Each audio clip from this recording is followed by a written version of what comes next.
Hello students. Electrostatics पे path finder का एक और क्वेश्चन यहाँ पे है और इस वीडियो में हम इस क्वेश्चन को डिस्कस करेंगे। इस क्वेश्चन को सबसे पहले पढ़ते हैं। इसमें तीन पार्टिकल गिवन है, A B and C of charges q q and 2q and masses m 2m and 5m respectively. और ये एक फ्री स्पेस में रखे हैं, ग्रेविटी का कोई रोल नहीं, यहाँ पे स्ट्रेट लाइन में रखे हैं और सबके बीच में ये separation a and b and c के बीच की सेपरेशन r गिवन है।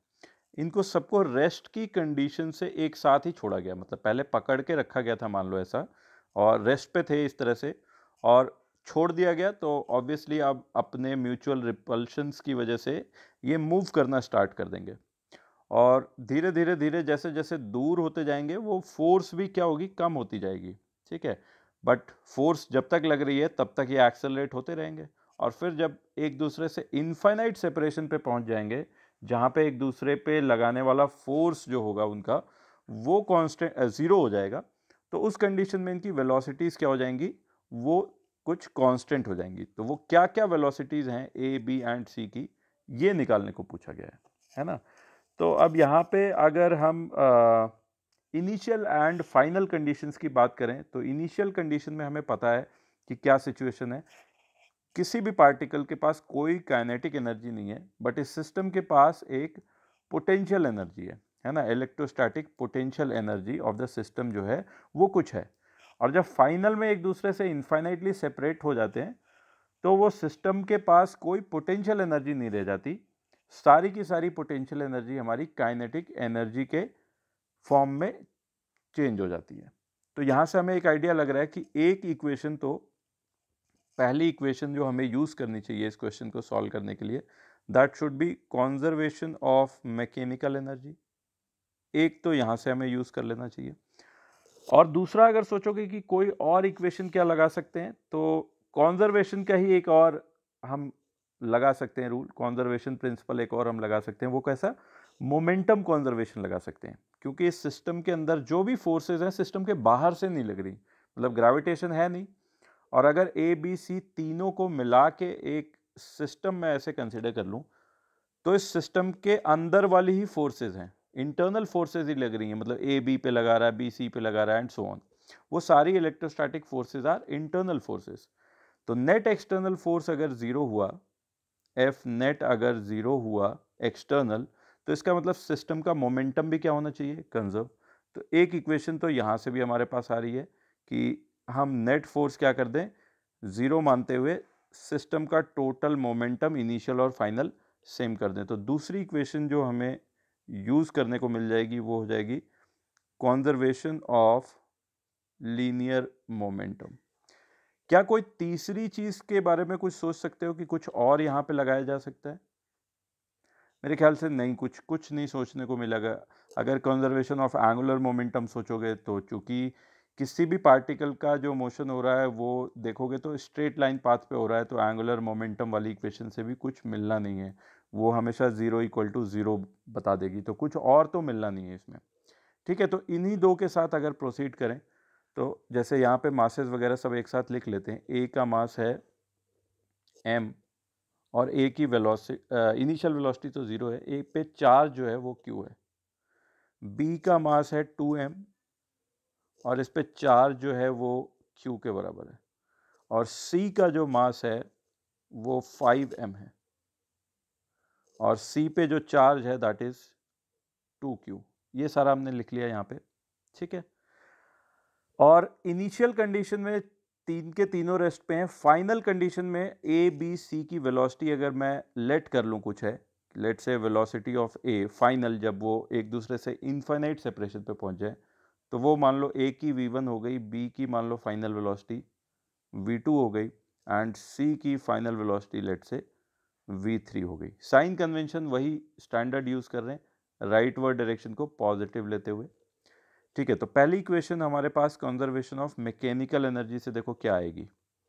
कंजर्वेशन ऑफ मैकेनिकल एनर्जी अगर लगाएंगे तो सिस्टम की पोटेंशियल एनर्जी लिख लो प्लस सिस्टम की इनिशियल काइनेटिक एनर्जी। तो यहाँ से फर्स्ट वाली इक्वेशन से सिस्टम का initial potential energy U initial plus K initial can be written as U final plus K final. U initial में देखो तो 3 पेयर बनेंगे, 3 पॉइंट चार्जेस हैं। पहला ए एंड बी के लिए लिखोगे तो कैपिटल के which is 1/4 pi epsilon not, मैं कैपिटल के लिख रहा हूं यहाँ पे, तो कैपिटल के Q1 Q2 which is small q square by बीच की distance r। B and C के लिए लिख लो, तो बी एंड सी के पेयर के लिए चार्जेस एक जगह q है, एक जगह 2q है, तो प्लस 2 कैपिटल के Q स्क्वायर बाई बीच की डिस्टेंस r। तीसरा पेयर हमारा बन जाएगा ए एंड सी के बीच में, और यहाँ पे चार्जेस का मल्टीप्लिकेशन तो 2Q स्क्वायर होगा, बीच की डिस्टेंस जो होगी वो भी 2r हो जाएगी, तो तीसरे में हो जाएगा 2KQ square by 2r plus system की इनिशियल काइनेटिक एनर्जी, चूंकि 3 के तीनों रेस्ट पे थे तो वो हो गया 0, इक्वल टू फाइनल में यू फाइनल जो हो जाएगा वो क्या हो जाएगा, 0 हो जाएगा, यू फाइनल हो गया 0। थोड़ा सा राइट साइड पे स्पेस बनाते हैं,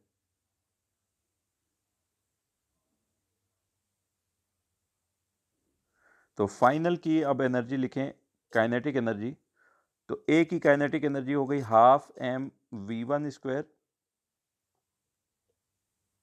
v1 का स्क्वायर, प्लस दूसरे की हो गई हाफ एम, दूसरे का मास सॉरी कितना था, 2m था, हाँ गलत हो गया यहाँ पे, हाफ 2m इंटू v2 का स्क्वायर, प्लस तीसरे की जो हो जाएगी वो half into mass 5m into v3 का स्क्वायर। ये लिख लिया हमने काइनेटिक एनर्जी। तो एक इक्वेशन हमको यहाँ से मिल गई, ठीक है। Second equation conservation of linear momentum, तो इनिशियली तो 3 के तीनों रेस्ट पे हैं, तो इनिशियल मोमेंटम P इनिशियल या sigma P initial equal to total final momentum sigma P final, अगर मैं लिखूं तो इनिशियल हो गया 0 इक्वल टू फाइनल जो हो जाएगा वो पहले का mv1, दूसरे का 2m मास v2 वेलोसिटी, तो 2m v2, और तीसरे का 5m mass and v3 velocity. ये आ गया एक इक्वेशन और, ठीक है। अब कायदे से हमें यहीं से सॉल्व हो जाना चाहिए, बट अगर इसको सॉल्व करने में लग गए बिना सोचे तो बहुत डिसअपॉइंट होने वाले हो। क्यों डिसअपॉइंट होने वाले हो, लीनियर इक्वेशन जब भी सॉल्व करने जाओ हमेशा पहले चेक तो कर लो कि ये सॉल्व हो पाएगी कि नहीं। यहाँ पे हमारे पास कितने वेरिएबल हैं वो चेक करो, v1 v2 v3, we have 3 variables, है ना, v1 v2 v3, ये 3 वेरिएबल है हमारे पास, and we have only 2 equations to solve for, और वो उनमें से भी एक जो है वो लीनियर नहीं है, इसमें स्क्वायर का भी टर्म आ रहा है, v1 v2 v3 का स्क्वायर आ रहा है। तो अगर लीनियर भी होती तो भी हम पक्का कह सकते थे कि इसको सॉल्व नहीं कर पाओगे, because we have 3 variable and only 2 equations. तो आप बताओ कैसे सॉल्व होगा। तो यहाँ से इस प्रॉब्लम को इस तरह से देखो, तो असली चैलेंज इस प्रॉब्लम का ये है, असली चैलेंज जैसे बहुत सारे फिजिक्स की प्रॉब्लम में आता है कि उसको फॉर्मुलेट ही नहीं कर पाते कि करना क्या है। यहाँ पे इस वाले पार्ट तक पहुँचना फेयरली डिसेंट ईजी है, ईजी भी नहीं बोलूँगा मैं, बट ठीक है, यहाँ तक पहुँचा जा सकता है ईजिली अगर आप थोड़ा सा भी सोचोगे, दिमाग लगाओगे, हाँ क्या क्या चीज़ें हो रही है। तो डिफ़िकल्ट इस प्रॉब्लम को यही चीज़ बनाती है कि हमारे पास वेरिएबल 3 है और इक्वेशन जो है 2 है, कैसे सॉल्व किया जाए। तो अब कैसे, तो स्टूडेंट्स फिर से अब इस प्रॉब्लम को जो है कुछ दूसरे एंगल से सॉल्व करने का सोचते हैं। क्या सोचते हैं कि जो फोर्सेस लग रही हैं सब पे, net forces particle A B and C पे, वो लिख लेते हैं, और उसके लिए एक रेफरेंस के लिए हम लोग ना एक हर जगह फोर्स लिखोगे तो some constant capital K into q square by r square, इसी तरह का टर्म आएगा, तो एक फिक्स वैल्यू ले लेते हैं, कैपिटल एफ मान लो, कैपिटल एफ जिसको मैं बोल देता हूँ कि ये बराबर है K q square by r square के। क्या फ़ायदा होगा वो देखते हैं अभी। अब जैसे आ जाओ कि पार्टिकल ए पे नेट फोर्स मैं लिखना चाह रहा हूँ, तो पार्टिकल ए पे देखो बी जो फोर्स लगाएगा, force electrostatic force between A and B, अगर मैं वो लिखूँ F A B that will be equal to capital K charges दोनों का मल्टीप्लीकेशन क्यू स्क्वायर बाई बीच की डिस्टेंस आर का square which is equal to capital F, ठीक है। इसी तरह से मैं बी एंड सी के बीच में देखूँ, बी एंड सी के बीच में, तो बी एंड सी के बीच में चार्जेस वाले पार्ट में आ गया 2q इंटू क्यू, तो ऊपर में 2 टाइम्स हो जाएगा, तो 2 कैपिटल के क्यू स्क्वायर बाई बीच की डिस्टेंस तो आर स्क्वायर है, तो ये आ गया 2f के बराबर। और ए एंड सी के बीच का इंटरेक्शन का फोर्स अगर लिखूं एफ ए सी, तो that will be equal to K Q1 Q2 में तो 2 आ गया, तो 2k² बाई बीच की डिस्टेंस अब हो गई 2r, सो 2r का square 4r², that is equal to F/2। ठीक है, अब ए पे एफ के टर्म्स में देख लेते कितना फोर्स लग रहा है। ए पे बी भी लेफ्ट में लगाएगा, सी भी लेफ्ट में लगाएगा, मतलब F A B plus plus F A C, तो एफ प्लस F/2, तो नेट फोर्स जो ए पे लग रहा है वो टुवर्ड्स द लेफ्ट आ गया हमारे पास, और इसकी वैल्यू हो गई कितनी 3F/2, 3F/2। पार्टिकल बी पे देखो, बी पे ए लगाएगा राइटवर्ड डायरेक्शन में, सी लगाएगा लेफ्ट में, तो सी और बी के बीच में एफ बी सी 2F है लेफ्ट की तरफ, तो एफ बी सी जो लेफ्ट की तरफ है वो 2F है, और एफ ए बी जो होगा वो राइट की तरफ रिपल्सिव फोर्स होगा और उसकी वैल्यू एफ के बराबर आएगी, तो 2F लेफ्ट में एफ राइट में, रिजल्टेंट अगर लिखना है तो मैं क्या लिख सकता हूँ, एफ लिख सकता हूँ टुवर्ड्स द लेफ्ट। सिमिलरली मैं सी पे देखूंगा तो सी पे ए एंड बी दोनों ही राइट में फोर्स लगाएंगे, तो F A C plus F B C which is 2F plus F/2, तो that is coming out to be 2 + 1/2 5/2, तो ये आ गया 5F/2, इतना फोर्स लग गया। ठीक है, अब इस फोर्सेस की वैल्यू हमने निकाल ली, ये रेफरेंस वाली वैल्यूज का हमने यूज कर लिया। अब इसको हटा देता हूँ मैं यहाँ से, अब इसका कोई काम नहीं है। ठीक है, इसको भी थोड़ा साइड लगाते हैं, इस वाली वैल्यू को भी बाद में यूज़ करना है, इसको साइड लगाते हैं। अब आ जाओ कि देखो फोर्स का देख के तो कुछ पता नहीं लग रहा कि क्या करना है। अब अगर मैं मास डिवाइड करते जाऊं तो इनिशियल एक्सेलरेशन निकल जाएगा, तो इनिशियल एक्सेलरेशन देखते जाते हैं। ए का initial acceleration towards the left कितना होगा 3F/2m, मास m से डिवाइड कर दिया। बी का initial acceleration towards the left जो आएगा वो कितना आएगा F/2m, F/2m, और सी पे जो फोर्स लगेगा नेट फोर्स वो राइटवर्ड डायरेक्शन में होगा। सी पे राइटवर्ड डायरेक्शन में कितना फोर्स है, एक्सेलरेशन कितना आएगा, सॉरी फोर्स बोल रहा हूं मैं, 5F/2 नेट फोर्स था डिवाइडेड बाय 5m, तो 5 से 5 कैंसिल हो गया, बचा कितना F/2m। ये आ गए तीनों के एक्सेलरेशंस आ गए ए बी सी के।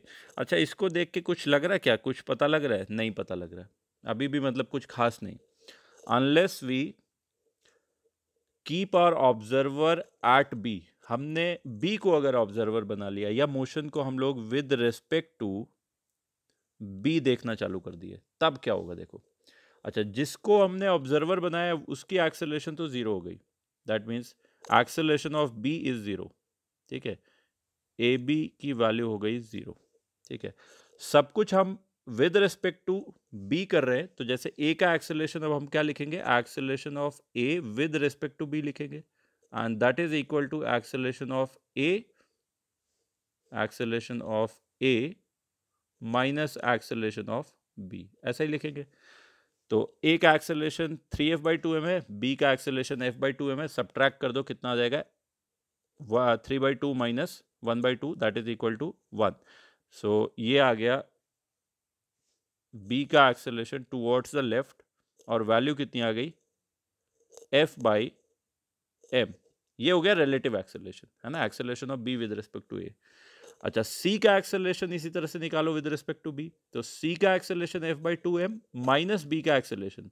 अच्छा, माइनस करोगे तो बी का देखो उल्टी डायरेक्शन में, तो ऐड होगा ना, मतलब राइट वर्ड को अगर पॉजिटिव ले रहे हो तो F/2m minus of minus F/2m, तो बी का एक्सेलरेशन भी जो हो जाएगा यहाँ से देखो, सॉरी सी का जो एक्सेलरेशन हो जाएगा वो हो जाएगा F/m के equal, F/2m plus F/2m।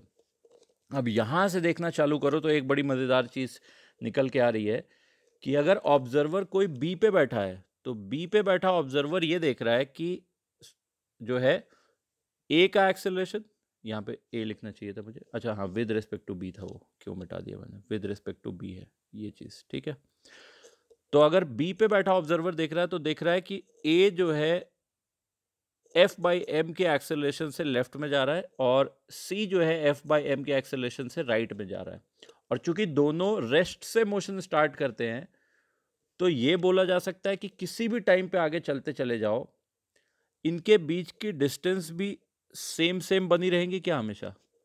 B से इनिशियल डिस्टेंस ए की आर थी और सी की भी आर थी, तो बाद में भी सेम रहेगी क्योंकि एक्सेलरेशन शुरू वाला क्या था, सेम था। तो वेलोसिटी भी हर टाइम पे सेम ले रहा होगा, रिलेटिव वेलोसिटी भी।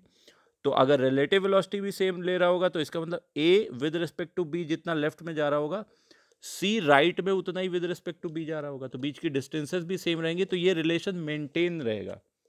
तो जो हमारे पास विद रिस्पेक्ट टू बी आया रिलेशन, वो फाइनल पोजीशन में, मतलब कि जब इनफाइनाइट वाली पोजीशन की हम बात कर रहे हैं, फाइनल कंडीशन में भी हम क्या कह सकते हैं कि विद रिस्पेक्ट टू बी अगर हम देखते जाएं, तो अगर विद रिस्पेक्ट टू बी, अगर हमारा एक्सेलरेशन ऑफ ए जो है, सॉरी वेलोसिटी ऑफ ए जो है वो लेफ्ट की तरफ v है, let's say velocity of a with respect to b is v towards the left, then we can also say the velocity of c with respect to b will be equal to v, rightward direction में।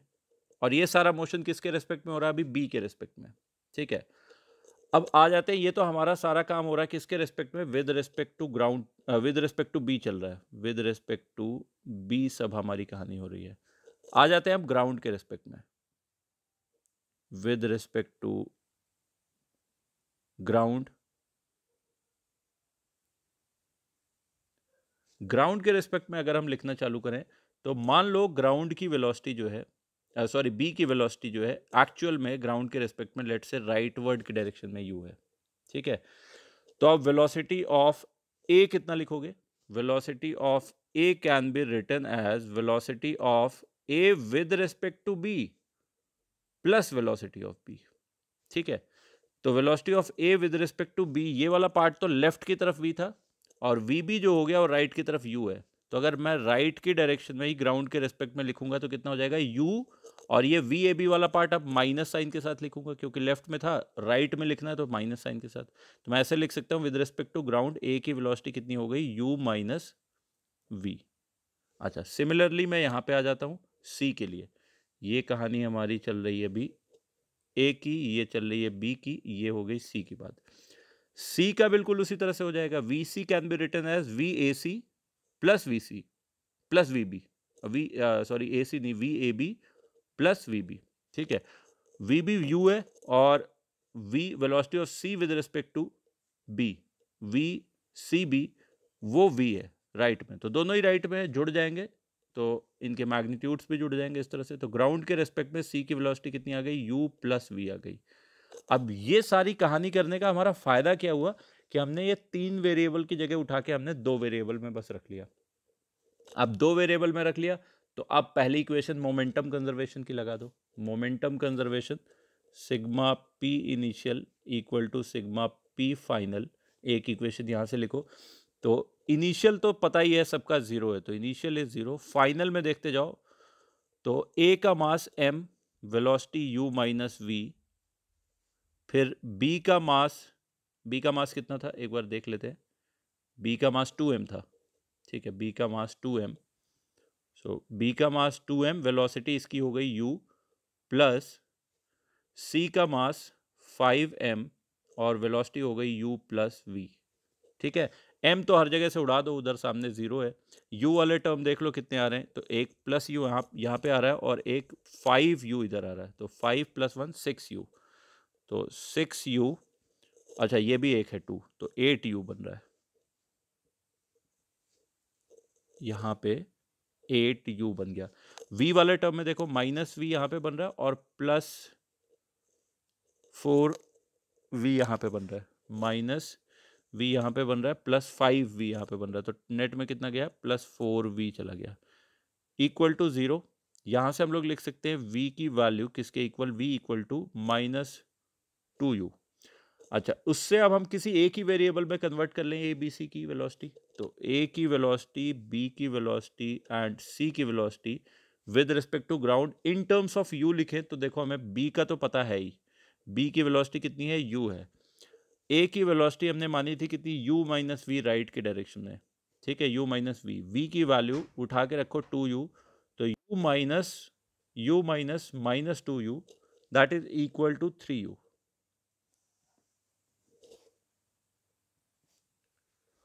और दूसरा जो है, अब c की velocity देखो, तो c की वेलोसिटी कितनी आ रही थी हमारे पास, c की वेलोसिटी u प्लस v थी, तो u प्लस v की जगह -2u रखोगे तो -2u plus u minus u, basically that means c जो है लेफ्ट की तरफ आ रहा होगा विद वेलोसिटी u से।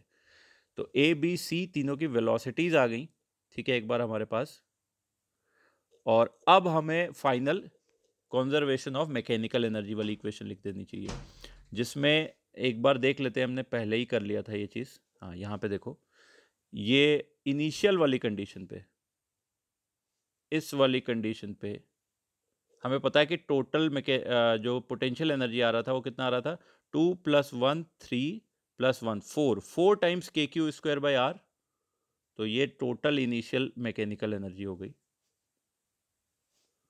4 times kq²/r plus initial kinetic 0 equal to final kinetic लिखते जाए तो a की लिख लो half mass m into velocity 3u का square which is 9u² plus b का half mass 2m into velocity, इसकी कितनी है u का स्क्वायर, प्लस c का half mass 5m into velocity u का स्क्वायर। अब यहाँ से डायरेक्ट निकल के आ जाएगा, ऊपर ऊपर में देख लो कितना ऐड होके हो रहा है, 9 + 2 + 5, तो 11 5 16/2, basically 8m u² equal to 4 times kq²/r। Capital K को अगर 1/4 पाई एप्सिलॉन नॉट के टर्म में लिख लें तो ये बन जाएगा q²/पाई एप्सिलॉन नॉट r। ठीक है, यहाँ से हमारे पास u की वैल्यू निकल के आ गई, value of u is coming out to be, या u² पहले निकाल लो, q²/8 pi epsilon not m into r। ठीक है, अंडर रूट लो तो u की वैल्यू आ गई हमारे पास q/√8 pi epsilon not m r, और वेलोसिटी ऑफ a जो हो जाएगा वो हो जाएगा 3u, वेलोसिटी ऑफ b जो हो गया वो कितना हो गया u के बराबर, वेलोसिटी ऑफ c जो हो गया वो -u, minus is only indicative of the direction कि वो लेफ्ट में जा रहा होगा। ठीक है, बाकी वैल्यूज यहाँ पे पुट करते जाना है, हमारा आंसर आ गया। तो आई होप ये क्वेश्चन और इसको सॉल्व करने का मेथड आपको पसंद आया होगा। इसके अलावा कोई और मेथड किसी को बिल्कुल कुछ समझ में आता है तो कमेंट सेक्शन में लिख के बताएं, और अगर वीडियो आपको अच्छी लग रही हो तो आप प्लीज़ शेयर भी करो, इसको सब्सक्राइब तो करो चैनल, और बाकी लोगों को भी करो कि बाकी जो स्टूडेंट्स हैं जिनको आप जानते हो उनको आप भेजो, शेयर करो इसे। Thank you.